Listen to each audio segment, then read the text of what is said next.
베이비 부머 세대 창업이 또 많이 늘어나시잖아요. 이분들은 사실 더 절박하시고 걱정 많이 되실 것 같아요. 그래서 50대의 베이비 부머 세대 창업자들 그분들 한번 모셔볼까요? 이영철님 모셔보겠습니다. 안녕하세요. 안녕하세요. 네, 앉으시죠. 예. 50대 창업 대표 주자로 나오셨어요. 대표 사례자로. 예. 실패한 사람이 대표죠. 아, 창업을 예매 한번 해보셨나요? 네, 저는 이제 가구 일을 했었는데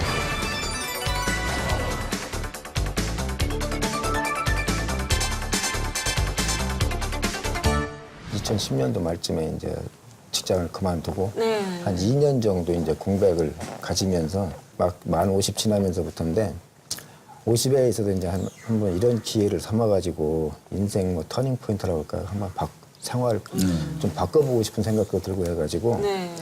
제가 이제 판촉물을 시작했는데 작년에 판촉물 인터넷으로 이제 판매를 시작했거든요. 근데 그게 이제 거기서 임대해가지고 사가지고 그걸 이제 그거 하는데 생산은 한 30년 가까이 하다 보니까 영업력이 없는 거예요. 그러니까 사실 근데 50대로서는 창업하기 좀 취약한 부분을 시작하셨네요. 전문가로서 어떤 얘기를 해주시고 싶으세요? 우리가 인터넷 사업이라고 하면 비용이 적게 든다고 생각하는데 초기 비용만 적게 드는 거예요. 근데 그 인터넷 수많은 사이트 중에서 내가 그 두각을 나타내기 위해서는 우리가 키워드 검색이라고 하는데 그렇죠. 그런 키워드 검색이나 이런 비용으로 굉장히 비용이 많이 투자를 해야 되고요. 키워드 검색 광고비 너무 많이 네, 비싸죠. 너무 많이 들고요. 네. 또 이제 그게 인지도가 쌓여가지고 내가 고객을 직접 확보하기까지는 너무 오래 기다려야 됩니다. 어떻게 권유해 주고 네. 싶으세요? 계속 그걸 하라고 권유하고 싶지는 않아요. 네. 그러니까 오히려 가구 회사에 계셨다고 하니까 요즘인 그 소자본으로 할 수 있는 업종 중에서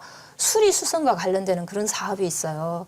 그 부분이 훨씬 더 본인한테 맞을 것 같아요. 투자비도 굉장히 적은 비용으로 할 수 있고, 예를 들면 뭐 세탁기 클리닝이라든지 네. 에어컨 클리닝이라든지, 왜냐하면 에어컨이 1년에 2번 정도 청소를 해주지 않으면 안 되거든요.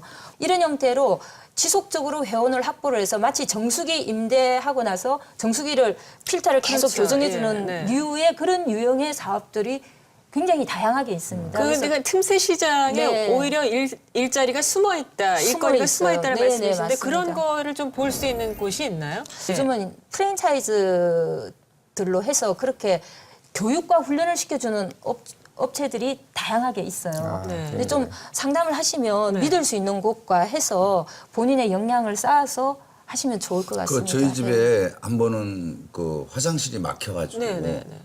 그 114로 혹시 이런 거 수리해 주는데 어디 전화번호 좀 있으면 강동구에 가장 가까운 데 전화번호를 알려 주세요. 114에 물어보셨어요? 예. 네. 어떤 아저씨가 왔어요. 네. 근데 뭐 하여튼 타닥타닥 뭐 해서 뭐 팍 뚫고 뭐 하고 딱 하고 그다음에 그 명함을 딱 주는데 하여튼 뭐 안 하는 게 없어요. 이 수리에 관한 한. 그래. 저는 왜냐면 요즘에 갑자기 어디가 고장 나거나 뭐가 하거나 그랬을 때는 부를 만한 곳을 우리가 맞아요. 몰라요. 맞아요. 근데 그 아저씨는 그 명함을 그렇게 해서 다 주고 가고 그러니까 급하면은 이제 그거는 우리도 이렇게 잘 붙여놓게 보이는 곳에 되죠. 붙여놓고 그렇죠. 부르게 된단 네. 말이에요.